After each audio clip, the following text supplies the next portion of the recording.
네, 여러분 안녕하세요. 텐선비 남윤택입니다. 자, 오늘은 3.1절이죠. 그래서 3.1절 특집으로 대한민국이 들어가는 종목이 있나라고 검색을 해봤는데 당연히 그런 건 없고 대한강 통신이라는 종목이 있었습니다. 아예 모르는 종목도 아니었고요. 최근에 좀 관심 갖기 시작했던 종목이기 때문에 때마침 3.1절 특집으로 이 종목을 준비해봤습니다. 여러분들도 한번 관심 있게 보시면 좋을 것 같고요. 하지만 투자에 있어서는 좀 신중히 접근하셔야 되는 다소 조금은 리스크가 높은 종목인 것 같습니다. 자, 그러면 대한강통신이 어떤 사업을 하고 있고 또 우리가 어떤 부분들을 또 조심해야 되고 또 어떤 메리트가 있는지 한번 살펴보도록 하겠습니다. 영상 시작 전에 구독과 좋아요 한번 눌러주시고요. 바로 한번 들어가 보도록 하겠습니다. 네, 오늘 썸네일에서도 제가 몇 가지를 좀 강조하고자 이렇게 좀 작성을 해봤습니다. 자, 일단 미국 인캡 아메리카라고 하는 회사를 최종 인수 계약까지 완료를 했다라는 뉴스가 있었고요. 이것을 통해서 미국 매출 증대를 위한 발판을 마련했다. 네, 그리고 지금 이 회사가 재무 구조가 좀 불안합니다. 그래서 자본 잠식에 대한 우려도 있고 어떤 뉴스는 뭐 상장 폐지 우려에 대한 뉴스도 좀 나오고 있는데 근거가 없는 내용이 아니기 때문에 좀 이 부분에 있어서 우리가 좀 조심해야 되는 내용들이 있습니다. 자, 그것 관련해서 쭉 한번 내용을 검토해 보도록 하겠습니다. 자, 먼저 기업 개요입니다. 대한강통신은 2월 28일 자, 금요일 종가 기준으로 661억 원, 자, 1,000원도 안 되는 주가를 기록하고 있습니다. 시가총액은 493억 원이고요. 발행된 주식 수가 좀 많은 편이죠. 7,400만 주 이상 발행이 되어 있고요. 외국인 비율은 거의 없는 편입니다. 자, 대한독립 만세를 외치기 딱 좋은 외국인 비율이죠. 자, 52주 최고가가 1,241원이었고요. 최저가가 576원인데 지금은 661원이니까 어느 부분에 있다라는 거 우리가 충분히 알 수 있는 내용입니다. 주요 주주 구성을 보면 TFO 인더스트리가 최대 주주로서 14.41% 지분을 가지고 있는데 TFO 인더스트리를 보면 일단 대표이사는 박민수 대표이사고요. 최대 주주가 5대5로 설윤석, 설윤성 이 두 분이 지분을 가지고 있습니다. 자, 설윤성, 대한강통신의 주요 주주로도 이렇게 돼 있죠. 설윤석 대표이사는 자, 오른쪽 사진에 있는 이분이시고요. 그리고 양규혜라는 분도 3.38% 지분을 가지고 있는데, 네, 양규혜 이분은 대한전선의 명예회장님이시죠. 이 대한강통신 자체가 원래 모태가 대한전선에서 이제 계열에서 분리가 된 회사입니다. 2015년 무렵에 대한전선 계열에서 이제 완전히 분리가 돼서 독립한 회사다라고 알 수 있고요. 이 설윤석 대표이사는 기존의 대한전선의 대표이사이기도 했습니다. 아버지셨던 설월량 이분이 갑작스럽게 2004년 무렵인가요? 그때 돌아가셔서 그 이후에 이제 설윤석 대표이사가 아버지 뒤를 이어서 경영을 이어가다가 뭐 여러 가지 어려움들이 좀 있었던 것 같습니다. 그래서 자진 사임을 하고 네, 지금은 대한강통신의 각자 대표로 이렇게 지금 활동을 하고 계신 상황입니다. 네, 그래서 이것을 봤을 때도 대한강통신은 대한전선과 무관하지 않다라는 걸 알 수 있고요. 양기회 이분은 설윤석 대표이사의 어머님이십니다. 그리고 설윤성 이분은 형제 관계예요. 그래서 가족 모두가 100% 지분을 갖고 있는 게 TFO 인더스트리고 이 TFO 인더스트리가 대한강통신의 최대 주주입니다. 그래서 대부분 여기 나와 있는 모든 주요 주주가 전부 다 대한전선의 가족 관계로 엮여 있다라는 걸 알 수 있고 설윤석 대표이사가 그 중심에 있다라는 걸 우리가 이해할 수 있습니다. 네, 종속 기업을 보면 미국에 일단 자회사가 있습니다. 그리고 프랑스에도 자회사가 있고요. 모두가 다 광학 제품의 유통 및 판매를 업종으로 삼고 있습니다. 네, 그리고 주식회사 TFO 네트워크스라는 100% 자회사를 또 두고 있습니다. 자, 그리고 공동기업으로 스페인에 또한 법인을 가지고 있는데 사업 영역은 역시나 동일합니다. 50%의 지분을 대한강통신이 가지고 있습니다. 그 다음에 이제 사업 개요를 우리가 간단히 알아볼 텐데 사업 개요를 알아보기 전에 용어를 좀 이해하고 넘어갈 필요가 있습니다. 일단 이 대한강통신이 하는 사업이 광섬유, 광케이블 사업이기 때문에 이것이 어떤 것인지에 대해서 이렇게 설명을 해주는 내용이고요. 네, OPGW는 이따가 또 나올 거니까 그때 한번 알아보도록 하고 네, 광섬유, 광케이블은 잠시 뒤에 한번 알아보도록 하겠습니다. 자, 그리고 여기 주요한 이제 미국의 정책이 나옵니다. BEAD라고 해서 이러한 약자를 쓰는데 이것은 미국의 지방 디지털 격차 해소를 위한 농어촌 통신망 구축 사업으로 모든 미국인이 고속 인터넷에 접근할 수 있도록 농촌 및 저소득 지역을 포함한 모든 지역에 약 425억 달러를 투입하는 정책입니다. 바이든 정권 때 추진을 했던 정책이고요. 또 하나가 더 있죠. 바바 법안이라고 하는 이 바바의 약자는 빌드 아메리카, 바이 아메리카의 약자로 연방 예산이 투입되는 인프라 사업 수행 시 철강, 제조품, 건축자재 등 이 세 가지 품목에 있어서는 의무적으로 미국산 제품만을 사용하도록 규정하는 법안입니다. 그래서 이 두 가지 정책 법안이 바이든 정권 때 나왔던 정책인데 이게 대한강 통신의 현재 사업과 굉장히 밀접하게 연관이 되어 있고요. 밀접한 정도가 아니라 회사의 존폐 여부를 좌지우지할 만큼의 굉장히 중요한 법안입니다. 그래서 여러분들이 이 두 가지 정책 법안은 꼭 여기서 이해를 하시고 넘어가셔야 다음에 나오는 뉴스를 이해하실 때 좀 도움이 되실 것 같습니다. 자, 회사가 주요 사업으로 가져가는 이제 광섬유, 광케이블이 어떤 것인가에 대한 정의인데요. 여기 사진이 실제 대한강통신이 이제 제조하는 제품입니다. 광섬유를 이용한 하나의 통신 매체다라고 얘기를 하고요. 광케이블은 빛을 이용하는 통신 방식입니다. 기존의 이제 구리선을 이용한 전기 신호를 사용하는 통신 방식보다 자료 전송 속도가 수십 배나 빠르기 때문에 최근에 이 광통신, 광케이블이 각광을 받을 수밖에 없는 이유가 여기에 있습니다. 이 광통신에 대한 메커니즘을 간단히 좀 이해해보고 넘어가자면 이 다이오드라고 하는 부품을 통해서 전기 신호를 빛 신호로 전환을 해줍니다. 자, 여기 지금 다이오드라고 나와 있죠. 다이오드라는 건 전기 신호를 빛으로 전환해주는 장치다라고 이해할 수 있습니다. 그래서 이 다이오드의 약자를 우리가 D라고 쓸 거 아니에요. 이 D가 들어가는 게 우리가 디스플레이 영역에서 LCD, OLED, 자 이렇게 D, 끝에 이 D가 바로 이 다이오드의 약자입니다. 그러니까 LCD, OLED도 마찬가지로 전기 신호를 빛으로 전환해주는 장치가 들어간다라고 이해할 수 있어요. 여러분들이 다이오드가 들어가면 전기 신호를 빛으로 변환해주는 장치다라는 의미를 꼭 기억을 해주셔야 됩니다. 자, 그래서 이 다이오드 반도체를 통해서 빛이 광섬유를 통해서 이렇게 전달이 되겠죠. 그래서 수신기, 광검출기인데 이 광검출기가 하는 역할은 다이오드와 반대로 빛을 전기 신호로 변환을 해줍니다. 그래서 이걸 우리가 뭐 트랜시버라는 제품을 아마 많이 들어보셨을 텐데 트랜시버가 이런 역할을 하죠. 빛을 전기 신호로 변환해주는 장치. 자, 그래서 이런 장치를 만든 회사가 라이콤이라고 하는 회사가 있고요. 자, 이 회사도 마찬가지로 이 광통신 관련된 회사로 알고 있습니다. 그리고 광 센서 관련해서 우리가 파이버 프로도 비슷한 종목이다라고 이해할 수 있는데 파이버 프로도 마찬가지로 이 광 관련된 사업을 하고 있습니다. 그래서 이런 트랜시버 같은 장치를 통해서 빛을 전기 신호로 변환을 해주면 비로소 이제 수신자 측에서 활용할 수 있는 음성 및 영상 정보로 활용이 될 수 있는 겁니다. 자, 이런 원리로 광통신 광섬유, 광케이블이 이용되고 있다는 거 우리가 이해해 볼 수 있고 여기에 들어가는 제품, 부품들을 소재들을 대한강통신이 이제 공급을 하고 있다라고 이해하시면 충분할 것 같습니다.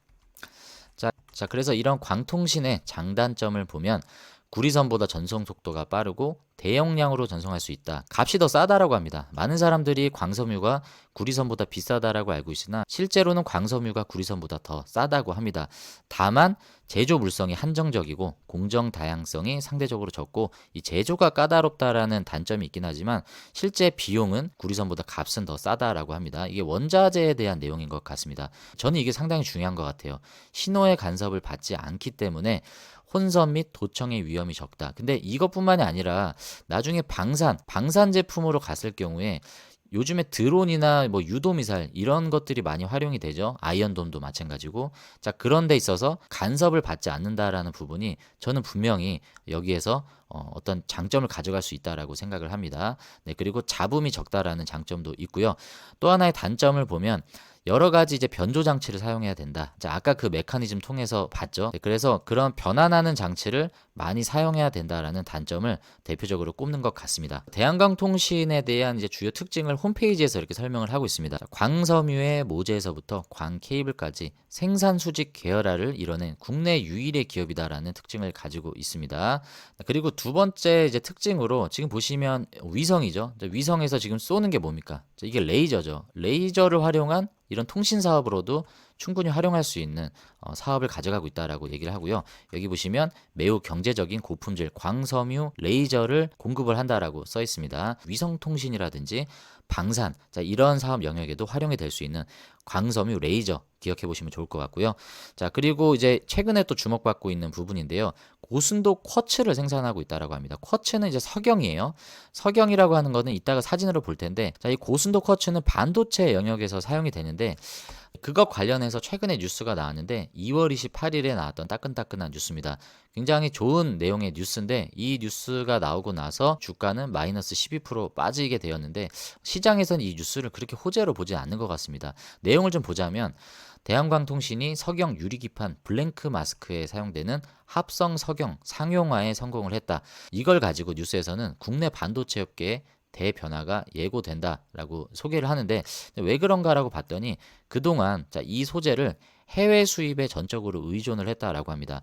블랭크 마스크 기판과 예측 및 증착용 반도체 부품 소재 여기에 관련된 이 합성 석영을 얘기를 하는 것 같습니다.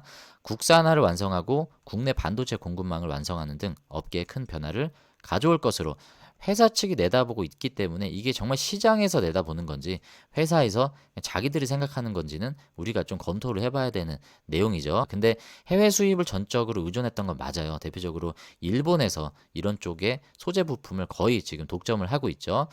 이거 관련된 뉴스가 과거에 2019년에 이미 나왔었습니다. 근데 이때도 비슷한 내용으로 뉴스가 나오긴 했지만 이때는 상업화에 대한 언급은 나오지 않았습니다. 그냥 단지 연구개발에 성공했다. 이 정도 내용이었는데 상업화에 성공했다는 뉴스가 최근에 나왔기 때문에 이게 더 이제 좀 주목을 해봐야 되는 내용인데 물론 주가는 전혀 반영하지 않았지만 우리는 좀 주목을 해봅시다. 주식시장이 반응하지 않았지만 우리가 잘 기억해 놓을 필요가 있는 게 언제 이것 가지고 나중에 재탕해서 다시 주가 상승에 사용을 하는 경우들이 상당히 많습니다. 네, 여기에 대한광통신 주식회사라고 이렇게 언급을 하고 있죠. 여기서 소개하는 기판의 회로를 그리는 공정. 이게 바로 이제 포토 공정이죠. 네, 포토 공정에 사용이 되는 게 이제 블랭크 마스크가 사용이 되는데요. 블랭크 마스크는 회로가 패터닝이 되지 않은 원판의 이제 마스크를 블랭크 마스크라고 하고요. 여기에 회로가 패터닝된 마스크가 포토 마스크다라고 우리가 얘기를 하고 있습니다. 현재 우리나라 이제 블랭크 마스크 대표 기업이 SNS텍이죠. SNS텍이고 포토 마스크는 FST 정도를 우리가 이해할 수 있습니다. 그래서 이러한 이제 포토 공정에 사용이 되는 석영 합성 석영을 대한광통신이 일본의 이런 독과점 구조를 깨고 상업화까지 성공했다는 뉴스가 최근에 나온 겁니다. 보시면 여기에 나와 있는 이게 석영이에요. 여기에 나와 있는 사진은 대한광통신의 석영은 아닙니다. 여기 나와 있는 대로 STI에서도 이걸 개발했다라고 해서 STI의 사진을 제가 가져오긴 했는데 뭐 여러 회사들이 이걸 시도를 하는 것만큼 지금 국산화에 대해서 충분한 반도체 산업시장 내 니즈는 충분히 있는 것 같습니다. 그래서 이게 산업시장에서 충분히 경쟁력이 있는 상업화다라고 하면 우리가 주목해봐야 될 내용은 분명히 있는 거예요. 물론 지금 대한광통신의 주가 변동을 좌지우지하는 중요한 변수는 이것보다는 미국의 인캡 관련된 내용들이 가장 중요하긴 해요. 물론 재무 실적도 중요한데 나중에 언제 이 뉴스가 다시 부각받을지 모르니까 꼭 기억을 해두시면 좋을 것 같습니다.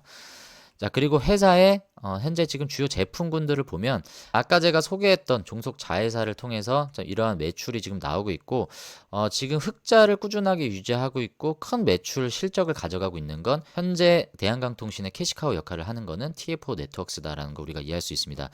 주요 제품의 현황을 여기서 좀 보시면 통신사업 그리고 전력사업 두 개로 나눌 수 있고요. 통신사업은 광케이블이 주요 품목이고요.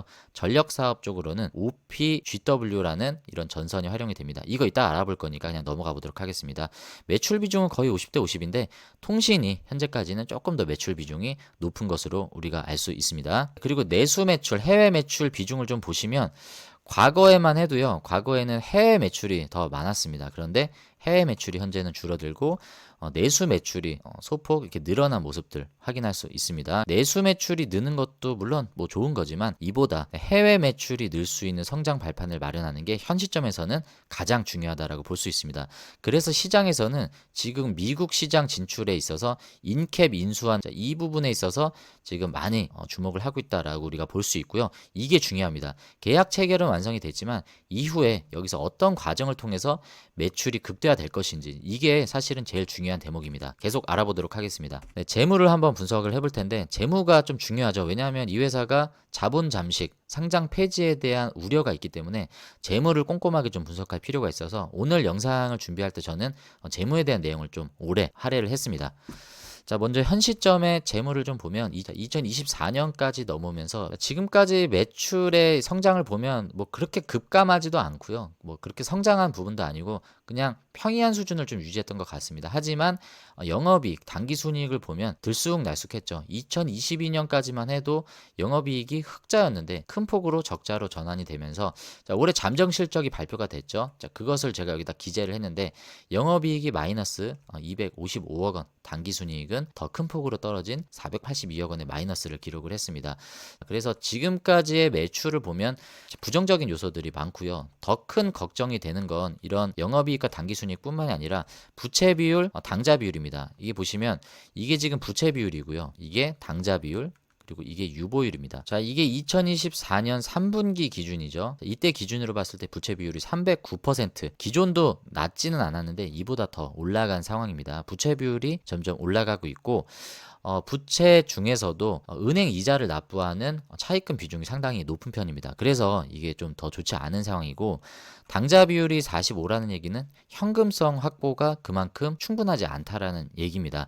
다른 종목 분석 영상을 보시면 여러분들이 아시겠지만 당자 비율이 100 이하로 내려가는 종목들 흔치 않았습니다. 당자 비율이 적다는 건 현금 확보가 그만큼 부족하다는 얘기고 유보율이 낮다라는 건 쌓여있는 잉여금이 적다라는 얘기입니다. 사업을 통해서 잉여금이 많아져야 될 텐데 처음에 갖고 있는 창업 자금이라고 할 수 있는 자본금 대비 계속 사업 이익을 통해서 축적해오는 이익 잉여금 그리고 자본 잉여금이 이만큼 적다라는 내용이기 때문에 이거는 정말 사업 재무 건전성으로 봤을 때 사실 좋지는 않습니다.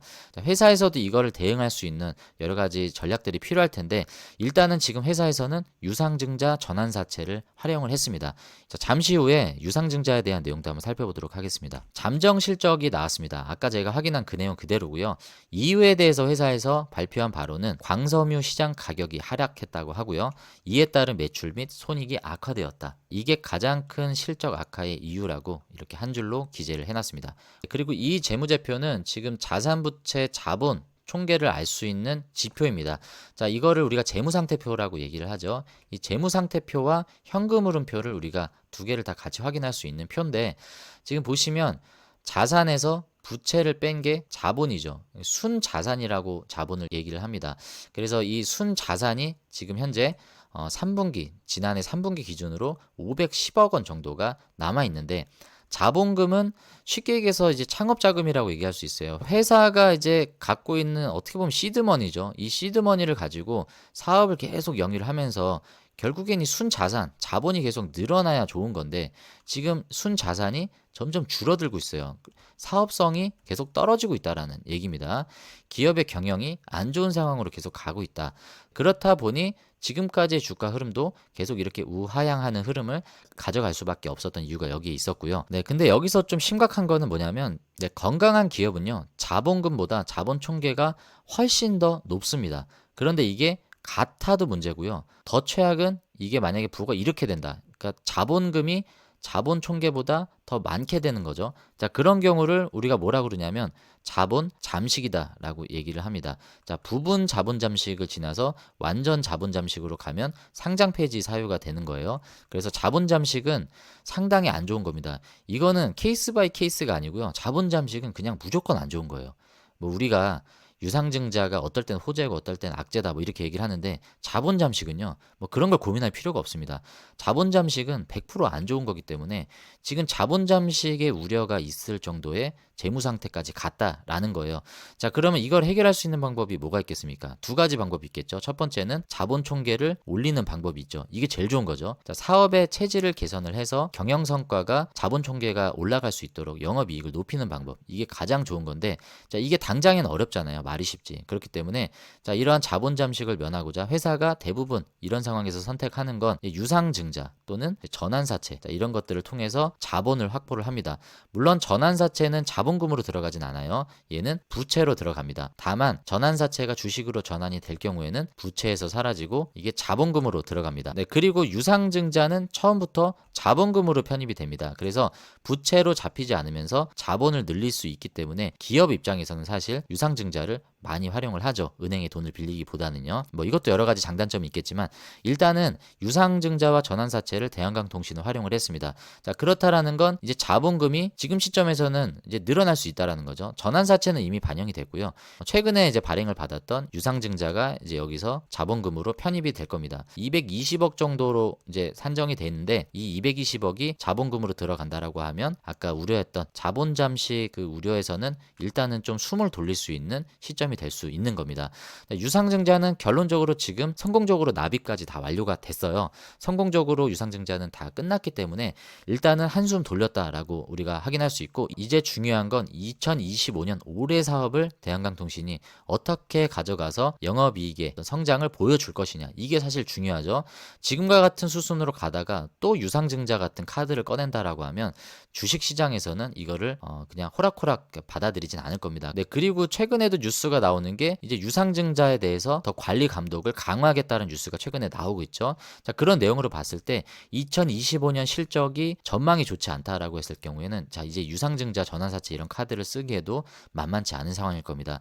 그것에 근거가 되는 충분한 타당성이 있어야 유상증자 전환사채도 시장에서 긍정적으로 바라볼 수 있을 겁니다. 올해가 상당히 중요한 시점입니다. 그래서 대한강통신을 투자하시는 게 정말 그야말로 하이리스크 하이리턴이에요. 아무나 투자하시지 말고 이거는 정말 여러분들이 그냥 종목 공부한다 생각하셔야지 투자 관점으로 여러분들이 지금 예수금 만지작거리면서 보시면 안 되는 종목입니다. 꼭 참고하시길 바라겠습니다. 정말 투자에 어느 정도 노하우가 있으시고 자신이 있으신 분들만 접근하셨으면 좋겠습니다. 네, 그리고 유상증자에 대한 세부 내용입니다. 자, 원래는 주당 모집 가액이 563원이었는데요. 자, 이게 629원으로 변경이 되었습니다. 자, 이때만 해도 주가가 나쁘지 않았어요. 이제 미국의 인캡 인수를 통해서 주가가 상당 부분 올라간 시점이기 때문에 매출가액을 올렸는데 공교롭게 그 뒤로 주가는 이때보다도 더 많이 빠졌습니다. 그래서 지금은 현재 주가보다 살짝 할인된 가격, 지금 661원이잖아요.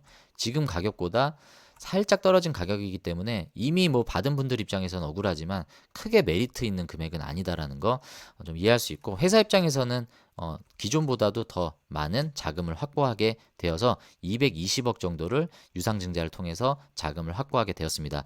자, 자금 용도를 보면 운영자금으로 활용이 되는데 구체적인 내용을 보면 미국 생산 거점 확보를 위한 미국 현지 전력 정용 OPGW 등 제조업체 인수 자금 및 초기 운영자금 대여. 자, 이거는 제조업체가 미국의 인캡이라는 회사라고 우리가 이미 알고 있습니다. 네, 그리고 이 회사의 초기 운영 자금을 빌려주기로 했습니다. 아까 자회사죠. 아까 TFO 네트워크스에 이 운영 자금을 대여를 해주는 목적으로 140억을 사용할 예정입니다. 그리고 그 밖에 원 부자재 구매 및 제조 경비로 80억 원을 사용할 목적으로 자금 용도를 기재를 하고 있습니다. 자, 미국 내 케이블 전문 제조업체인 인캡의 지분 88.5%를 인수하는 주식 매매 계약을 최종 체결, 이거 다 끝난 거예요. 일단 물론 뭐 100% 다 끝난 건 아닌데 일단 인수 과정에 있어서 계약은 최종 체결이 됐다라고 합니다. 자, 그리고 제가 100% 되지 않았다라고 말씀드린 이유는 뭐냐면 자, 미국 내 이제 외국인 투자위원회라고 있다라고 합니다. CFIUS라고 하는데 이 CFIUS는 인수 대상 회사의 기술이 미국에서 정한 핵심 기술에 해당되지 않을 경우에는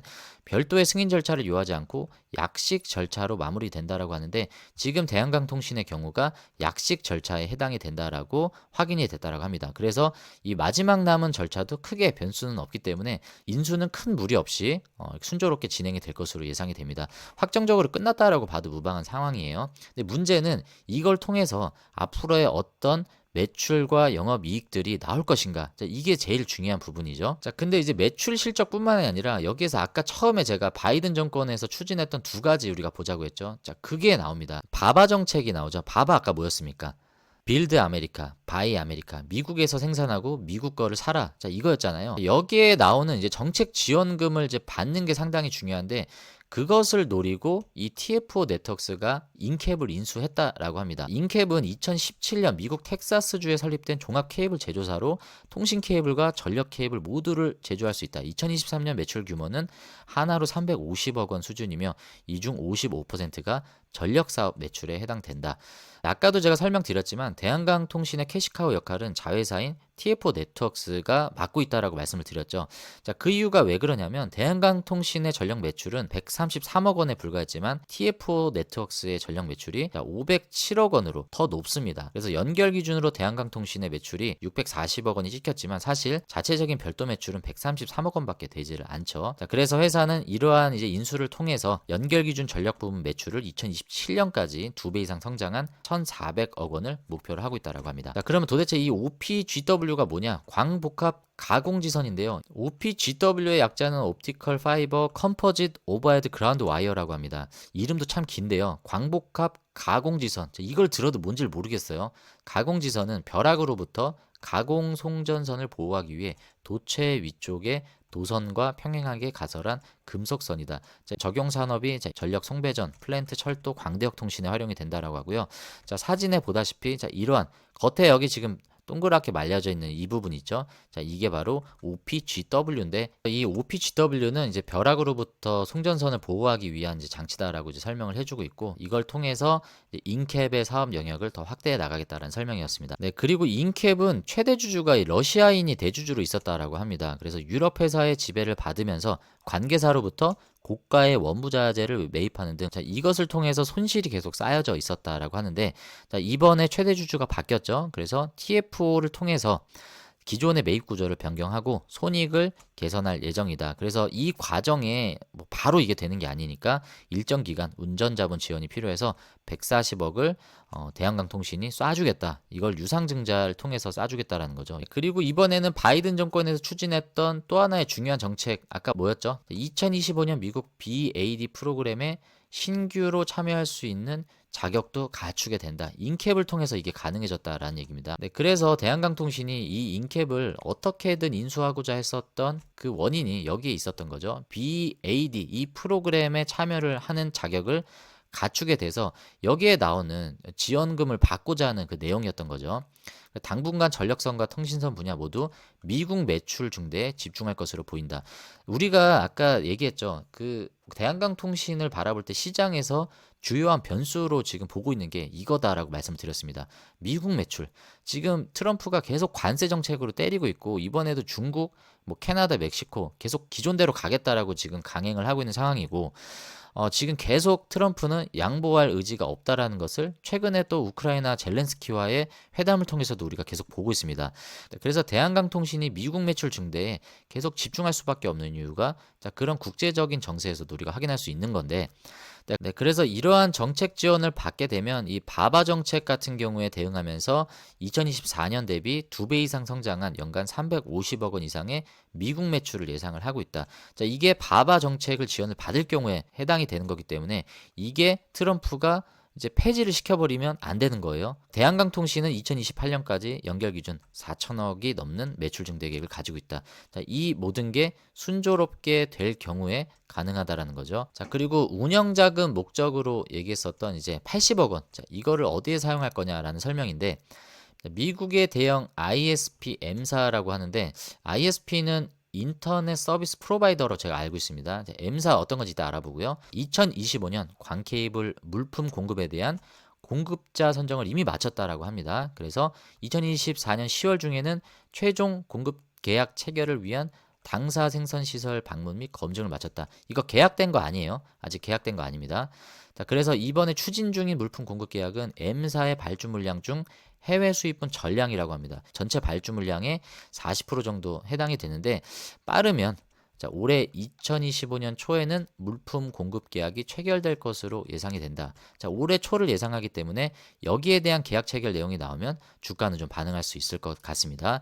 그래서 여기에 들어가는 원부자재 매입 대금이 필요하기 때문에 80억 원을 여기에 쓸 것이다 라고 얘기를 하고 있고요. 두 번째는 국책과제 일환으로 방산용 레이저 무기체계, 제가 아까 이거 주목해보자라고 말씀드렸죠. 레이저 무기체계의 핵심 부품인 레이저용 광섬유 개발을 완료했다. 아까 굉장히 중요한 변수라고 했었던 이제 미국향 매출, 자, 이게 증대가 되고 여기에 플러스로 방산용 레이저 무기 체계 이쪽에 이제 매출이 증가가 된다라고 했을 경우에는 대한강통신이 받고 있는 주가 밸류는 아마 더 긍정적으로 좀 바뀔 수 있는 내용이 있을 것 같습니다.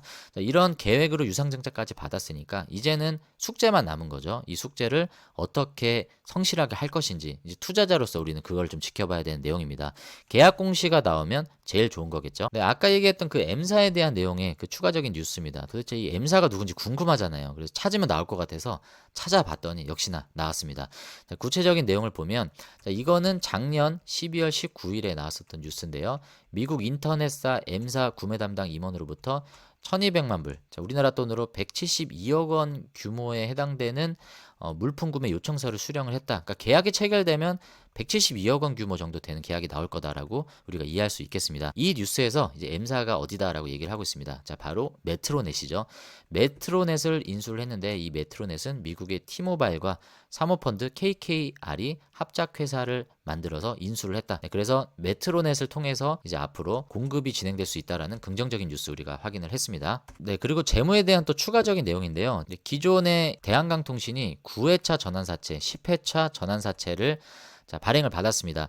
자, 9회차는 모두 상환이 끝났어요. 이거 지금 신경 쓸 필요 없는 거고 10회차 전환사채만 지금 남았는데 문제는 이게 지금 전환사채 상환액이 지금 도래하고 있다라는 내용입니다. 여기 내용을 보시면 제10회 3호 전환사채 230억 원은 2025년 11월 7일에 최초 조기 상환 청구일이 도래한다.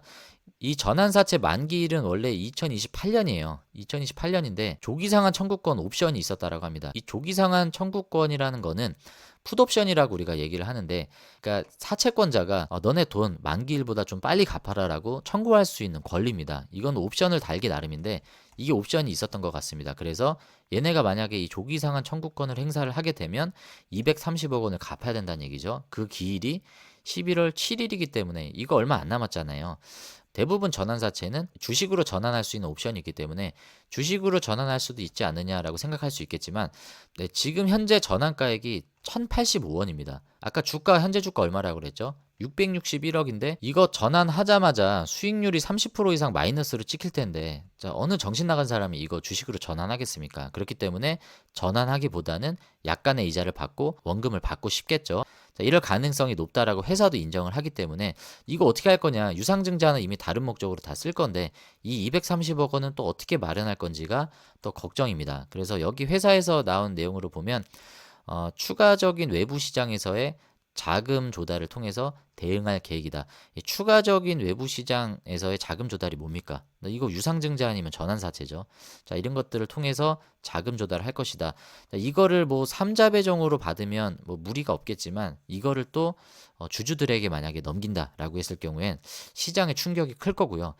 이거를 호락호락 유상증자를 진행할 수 있게끔 우리나라 이제 금융 당국에서도 이걸 그냥 넘어가지는 않을 것 같습니다. 그래서 회사도 이걸 모르지는 않기 때문에 뭔가 좀 주주들이 이해할 수 있는 그런 범주 내에서 진행을 해야 될 것 같은데 이게 또 한 가지의 또 변수로 작용할 것으로 좀 예상이 됩니다. 네, 그 10회차 전환사채에 대한 이제 내용이에요. 여기 보시면 원래는 최초 전환 가격이 더 높았어요. 1,550원이었는데 이게 이후에 공시를 통해서 1221원까지 조정이 됐는데 이마저도 한 번 더 조정이 됐습니다. 왜냐하면 주가가 계속 떨어졌기 때문이죠. 1085원으로 지금은 조정이 된 상황인데 이게 발행이 됐을 때가 보시면 2023년 11월 7일이죠. 이때는 주가가 1200원대를 왔다 갔다 할 때였습니다. 네, 그래서 1550원도 사실은 이때 기준으로 봤을 때 높은 금액이었는데 주가가 올라갈 거다라고 시장은 좀 예상을 했던 것 같아요. 근데 그 기대를 지금 처참하게 지금 짓밟는 상황이 벌어지고 있는 거죠. 그래서 이제 너희들 어떻게 할 것이냐 이제 계획에 대한 내용을 이제 투자 설명서에서 발표를 한 내용입니다. 여기 보시면 영업 흐름이 제일 중요하겠죠. 어떻게 매출을 통해서 수익을 가져갈 것이냐. 2025년에 대한 분기별 계획을 이렇게 작성을 한 건데 네, 근데 2025년 3분기쯤에 매출 실적이 갑자기 이렇게 급증하는 것을 볼 수 있습니다. 자, 여기에서 근거를 둘 수 있는 게 아까 우리가 알아봤던 이 메트로넷 쪽으로 대략 170억 원 정도의 계약이 나올 수도 있다라고 지금 아까 발표를 했잖아요. 그래서 그게 아마 여기에 좀 반영이 되지 않았나라고 생각을 합니다. 그래서 여러 가지 이제 구매 비용 이런 거를 다 뺐을 때 실질적으로 흑자가 전환이 되는 시점은 2025년 3분기 기준으로 흑자가 전환이 될 것이다라고 예상을 하고 있습니다. 자, 이대로 정말 갔으면 좋겠습니다. 저는 이 회사를 투자를 하고 있지 않지만 제가 종목 분석을 하는 영상인 만큼 이 회사가 부정적인 측면보다 좀 긍정적인 측면으로 더 가까이 갔으면 좋겠다라는 마음으로 정말 이대로 좀 갔으면 좋겠습니다. 네, 그리고 가장 염려하는 부분을 이제 기사화 시킨 건데 이거는 올해 1월 22일에 이제 나온 뉴스입니다. 미국 진출 성공해야만 대한항공통신 유증 존패 걸린 마지막 승부수. 유증은 이미 승부수를 띄웠는데 성공했어요. 지금 이게 존패 유무를 결정짓진 않습니다. 유증은 이미 성공을 했는데 여기에 나와 있는 대로 이 BAD, 자 여기에 나와 있는 이 예산 집행 자금을 받을 수 있는 건지, 자 이게 가장 큰 변수다라고 예상을 하고 있는 거고요. 이 BAD 프로젝트가 약 56조 원 규모의 프로젝트라고 합니다. 이게 만약에 정말 그대로 진행이 되고 트럼프가 뒤집지 않는 이상은 정부로부터 막대한 고정 수익을 얻게 된다라고 합니다. 네, 하지만 이게 순탄하게 되지 않을 수도 있다라는 우려를 이 기사가 얘기해주고 있는 내용입니다. 하지만 트럼프 행정부가 들어서면서 상황이 바뀌었다. BAD 프로젝트로 대한항공통신이 수혜를 받을 가능성은 낮아질 수도 있다. 자, 왜 그렇게 볼까요? 자, 밑에 내용을 보면 트럼프 행정부의 주요 인사인 일론 머스크가 스페이스X를 통해 추진하는 저궤도 위성통신 인프라 사업의 성장을 위해 지상광의 광통신 인프라 산업인 BAD 프로젝트의 변경 또는 철회를 논의할 수도 있다. 그러니까 스페이스X가 미국 자국 기업이고 행정부의 주요 인사인 일론 머스크가 자신들의 경쟁사들이 더군다나 미국 기업이 아닌 회사들이 이런 프로젝트를 통해서 지원을 받는 거를 달갑지 않게 생각할 수도 있다라는 거죠. 그리고 일론 머스크가 결정하면 트럼프가 바로 결제를 해주지 않겠습니까? 지금 그런 급진적인 체계로 지금 진행이 되기 때문에 자, 이게 철회될 확률도 굉장히 높다라고 지금 전망을 하고 있는 내용입니다. 더군다나 지금 트럼프가 바이든이 계속 무능한 정권이었다라고 계속적으로 지금 얘기를 하고 있는데 기존의 바이든 정권에서 추진했었던 이 두 가지 법안과 정책에 대해서 변경 또는 철회할 수 있는 가능성도 배제할 수는 없습니다. 그래서 이러한 중대한 사안에 대해서 좀 우려하는 이런 일각의 목소리도 우리가 좀 참고를 해야 될 것 같습니다. 자, 마지막으로 차트 분석을 해보고 영상을 마무리해 보도록 하겠습니다. 네, 지금 보시는 게 대한항공통신의 차트 현황인데요. 금요일 하루만 해도 이렇게 큰 폭으로 급락을 했습니다. 이미 급락을 했던 시점에서 더 큰 폭으로 이렇게 급락을 했던 이유가 굉장히 궁금한데 근데 이날 지금 2월 28일 날 이렇게 급락할 만한 내용의 뉴스가 있었는지 좀 살펴봤는데 첫 번째는 좀 긍정적인 뉴스였죠. 자, 이거는 반도체 쪽 사업 영역에 활용이 될 수 있는 합성 석영, 자, 이 합성 석영을 상용화에 성공했다라는 뉴스가 나왔죠. 네, 그런데 이 뉴스에서 일단 주가는 전혀 반응하지 않고 오히려 급락을 했고요. 네, 그리고 두 번째 뉴스가 나왔는데 이게 좀 부정적인 뉴스로 시장은 좀 바라봤던 것 같습니다. 네, 유상증자에 대한 추가 상장 뉴스가 나왔는데 네, 이 뉴스인데요. 자, 이게 27일 오후 4시 이후에 나왔습니다. 그러니까 장 마감 후에 나왔기 때문에 이게 27일 주가에 반영이 됐다라기보다는 28일 주가에 반영이 된 거겠죠. 그래서 이 뉴스로 아마 부정적인 좀 요인이 있었다라고 좀 생각이 들고요. 유상증자는 3,500만 주가 이제 발행이 됩니다. 그래서 최종 이제 주식 수는 1억 주가 넘게 되었습니다. 발행 전환가액이 629원이다. 이건 아까 우리가 살펴봤던 내용이랑 동일하죠. 뭐 바뀐 게 없습니다. 근데 이 뉴스가 나왔다라고 해서 이렇게 급락할 내용인가라고 제가 봤는데 좀 눈에 띄는 내용들이 있었습니다. 자, 보시면 투자자별 매매 동향을 한번 들어가 보시면요. 자, 이렇게 급락을 견인했던 매도 주체가 누구였는지가 나오죠. 자, 여기 보시면 기관이 전에 없던 역대급 매물을 던졌습니다. 146만 주를 던졌어요. 외국인 개인은 오히려 샀습니다. 기관이 다 던졌다는 얘기예요. 기존에 나오지 않는 역대급 거래량이 자, 기관을 통해서 나왔기 때문에 이러한 급락을 견인을 했다라고 이해할 수 있고요. 여기에 봐도 누군지 대충 나오죠. 지금 보시면 매도 상위 여기 KB증권이 130만 주를 던졌다라고 합니다. 얘네는 매수 상위에 뜨지도 않아요. 그래서 KB증권이 이 매도를 좀 주도했다라고 좀 보여집니다. 뭐 KB증권이 뭐 잘못했다라고 볼 수는 없지만 기관이 왜 이렇게 많이 던졌는지 이유를 잘 모르겠습니다. 자, 왜 이렇게 많이 던졌을까? 이유는 모르겠지만 첫 번째는 지금 시장의 급락, 전체 시장이 안 좋죠. 그래서 전체 지수에 대한 이런 불안한 심리가 이 기관들의 사모펀드들의 이러한 매도를 좀 이끌었다라고 좀 볼 수 있고, 그리고 두 번째는 유상증자. 유상증자에 대한 아까 이슈가 좀 나왔었죠. 그리고 유상증자 금액이 629원이었나요? 이게 지금 현 주가 대비로 메리트가 없다 보니까 좀 여기에 대한 시장의 좀 불확실성, 이런 것들에 대해서 기관들은 던지는 선택을 좀 했던 것 같습니다. 기관이 이렇게 큰 매물을 던지다 보니까 주가가 이러한 흐름을 가져갈 수밖에 없었다라고 좀 보여집니다. 그래서 지금 현 시점으로 봤을 때는요, 뭐 기존에 가져갔었던 이 박스를 깼어요. 이거는 안 좋은 흐름입니다. 안 좋은 흐름이고, 뭐 완전 밑바닥이라고 할 수 있는 이 금액 578원, 이 금액을 깰지는 모르겠습니다.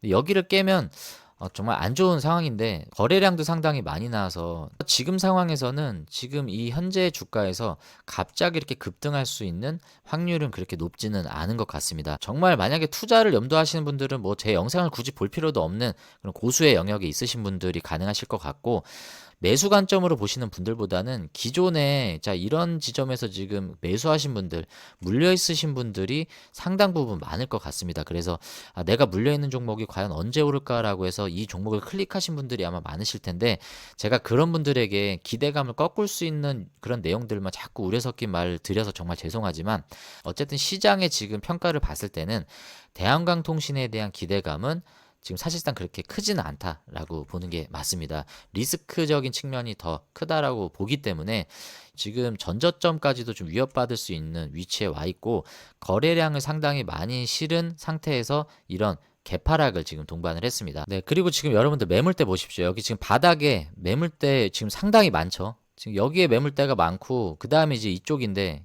이 얘기인즉슨 뭐냐면 기존에 이제 물려 있으신 분들이 손절을 많이 하셨다는 얘기예요. 이분들이 지금 매물을 팔고 나가고, 이분들의 매물을 지금 싸게 잡겠다라고 바닥에서 접근하셨던 분들, 이런 분들이 고점에 물려 있어서 이러한 두 번의 급락을 경험해서 패닉셀 하신 분들, 이런 분들의 매물을, 손절 물량을 신규 지금 매수세들이 다 지금 받아갔다라고 우리가 봐야 됩니다. 물론 여기서 던진 매물이 개인보다는 기관 매물이겠죠. 그렇다라는 건 뭐죠? 지금 여기 하단에서 올라가길 기다리고 있는 대부분의 매수자들, 그리고 아직 팔지 않고 버티고 있는 대부분의 매수자들의 주체는 개인이다 라고 볼 수 있습니다. 외국인 비율이 크지 않았잖아요. 그래서 대부분은 지금 영상을 보고 계신 여러분들과 같은 개인들이 지금 이 매물들을 다 보유하고 있다라고 봐야 됩니다. 첫 번째는 물려 계신 손실 구간이신 분들과, 두 번째는 이제 저점에 내가 매수를 해보겠다라고 지금 현 시점에 들어오신 분들이 다 개인 투자자들이 지금 몰려 있는 상황입니다. 자, 그렇기 때문에 이 주가를 올릴 수 있는 주체는 누군가요? 기관과 외국인입니다. 기관과 외국인이 들어와 줘야 되는 시장인데, 지금 외국인이 국내 시장에 들어올 수 있는 환경이 아직까지는 크게 열려 있지 않아요. 우리나라 지금 현재 코스피 시장을 보시면요, 코스피는 외국인 기관을 계속 팔고 있습니다. 코스닥은 안 그럴까요? 코스닥도 마찬가지예요. 외국인 기관이 이런 급락을 계속 견인하고 있는 모습입니다. 이 기관 외국인들이 들어와 줘야 돼요. 지금 이렇게 수급이 말라 있는 상황에서는, 특히나 국내 시장에서는 개인의 수급으로 절대 이 바닥에서 상승할 수 있는 흐름을 가져가기가 어렵습니다. 외국인 기관이 무조건 얘네들이 사야 오른다 이건 아니지만, 제가 아까 말씀드렸지 않습니까? 지금 대부분 이 매물대를 유지하고 있는 수급 주체는 개인들이다. 그렇기 때문에 개인들은 추가로 들어올 수 있는 확률이 없습니다. 추가로 들어올 수 있는 건 빠져나갔던 이 외인과 기관들이 들어와 줘야 됩니다. 그래서 이들이 어떤 호재를 가지고 들어올 수 있느냐, 이 부분이 앞으로 대한강통신의 주가 상승에 중요한 어떤 변수로 작용할 수 있을 거다라고 생각을 하고요. 긍정적인 시점은 아닙니다. 그거는 분명하지만 향후에 호재들이 많이 있죠. 아까 제가 말씀드렸던 이 반도체 쪽에서도 충분히 호재가 나올 수 있고요. 자, 두 번째는 레이저 쪽으로도 충분히 호재를 받을 수 있는 이 방위산업 쪽으로 연관이 돼 있습니다. 이거는 6G로 활용이 되는 통신 쪽으로도 밀접하게 연관이 돼 있고요. 우리나라 유일의 업체다라고 소개를 했던 그런 내용들을 봤을 때 충분히 이 부분에서도 호재를 받을 수 있는 요소가 있습니다. 하지만 별을 5개 쳐도 무리가 없을 만큼 가장 중요한 변수가 미국, 이 미국의 어떤 게 중요하다라고 했죠? 두 가지죠. 이 바바랑 아까 뭐였습니까? BAD였죠. 자, 이 정책이 폐지되지 않는 게 제일 중요합니다. 이거 뻐그러지면요, 지금 이 주가가 현재 주가도 버틸 수 있을지 예상할 수 없습니다. 근데 여러분들이 트럼프의 마음속에 들어가 계신 게 아니기 때문에 이거를 여러분들이 예상할 수 있습니까? 뭐 이거에 대해서 뭐 남모를 정보가 있다라고 하시는 거 여러분들이 귀 기울일 필요도 없고요. 그건 누구도 장담할 수 없습니다. 트럼프 본인만 알기 때문에 어쩌면 본인도 모를 수도 있어요. 이 사람이 뭐 오늘 내일 말하는 게 급진적이기 때문에 트럼프 자신도 이거 모를 수도 있습니다. 그래서 그 정책 결정이 확정적으로 나오는 시점에 이 주가의 모멘텀은 급격하게 위든 아래든 분명히 가져갈 수 있을 거다라고 생각합니다. 자, 그 전까지는 이 660원 이 부근에서 크게 오르지도 크게 떨어지지도 않는 흐름을 계속 지지부진하게 끌고 갈 확률이 저는 더 높다라고 생각합니다. 긍정적인 측면도 분명히 많고요. 제가 종목 분석을 선택한 만큼 저 역시도 관심이 많이 가는 종목이기도 합니다. 가장 큰 이유는 싸잖아요. 많이 떨어졌잖아요. 시총이 400억 원대밖에 되지 않는데 사업 영역에 있어서는 미래산업과 밀접한 광통신에 관련된 영역이 있기 때문에 관심이 가는 건 맞지만 회사의 재무나 실적 부분에 있어서 치명적인 리스크가 있는 것도 사실입니다. 그리고 10회차 전환사채 뭘로 갚을 겁니까? 그 유증발표 전환사채 발표하면 그때 주가에서 오는 충격은 또 우리가 때려 맞아야 되는 상황입니다. 자, 그런 여러 가지 변수를 고려했을 때 어디로 튈지 모른다라는 부분에 있어서 여러분들이 한 번쯤은 좀 관심 종목으로 한번 지켜보셔도 좋을 것 같다라는 시점에서 한번 말씀을 드려봤습니다. 네, 오늘 영상은 여기까지고요. 자, 영상을 준비하면서 3월 1일에서 3월 2일로 바뀌었습니다. 자, 우리나라가 영광스러운 독립을 맞이했던 것처럼 자, 여러분들의 이 경제적인 독립도 언젠가 반드시 이루실 날이 있으리라 믿습니다. 자, 그런 여러분들이 되실 수 있도록 저 텐선비 남윤택도 열심히 노력하도록 하겠습니다. 자, 오늘 영상이 도움이 되셨으면 구독과 좋아요 한 번씩 좀 눌러주시고요. 여러분들의 수익이 10배, 주식은 쉽게 여러분들의 경제적 독립이 이루어질 수 있도록 늘 여러분들과 또 저를 위해서 기도하면서 열심히 공부하는 텐선비 남윤택이 되도록 하겠습니다. 자, 오늘 긴 영상 시청해주셔서 감사하고요. 다음에 더 좋은 영상으로 인사드리도록 하겠습니다. 네, 그러면 여러분들 주말 마무리 잘 하시고요. 즐거운 주말 보내시길 바라겠습니다. 안녕히 계십시오.